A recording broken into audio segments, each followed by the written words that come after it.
Welcome back to things that you can do, because you guessed it. If I can do it, it means that you can do it too. Now, if you're like me who don't like cutting your grass every week, you're gonna end up with a grass that is too long. And what happens when your grass is too long and you try to cut it, you have a lot of grass sitting on top of that cut grass. Either you're gonna be blowing that grass or you're gonna be raking that grass. Now, if you don't have a blower and you hate raking like myself, I'm just gonna show you a quick trick you can do with that same lawnmower to clean up your grass, all right? Stay tuned. Now, as you can see, my mower doesn't have a back. What this does is cut the lawn and then it blows it out to the side. Now, I've already cleaned up this side.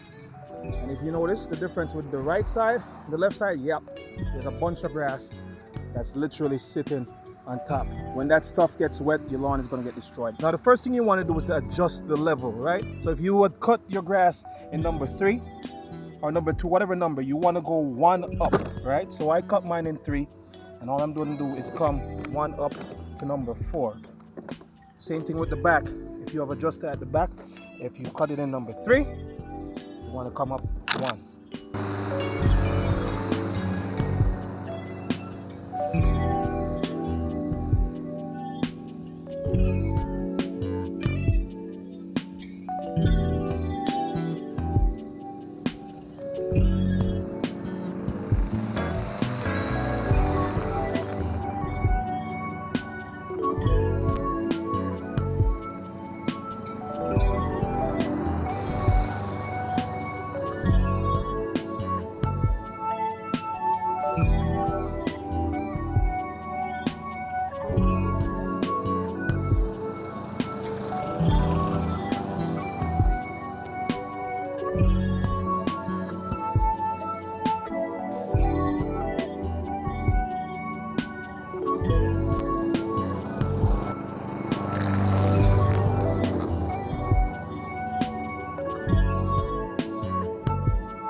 Thank you for watching the video. I'm gonna let you know the best way of maintaining a nice cut lawn is to actually do this before it gets to this point. But of course, life gets in the way, and I'm sure you guys are like myself. You have children, you have your job, and you just end up not cutting the lawn in the time you're supposed to cut it. Now guys, remember to like, share, and to subscribe, and click the notification bell as well so you receive notification when I drop new content. Again, thank you very much.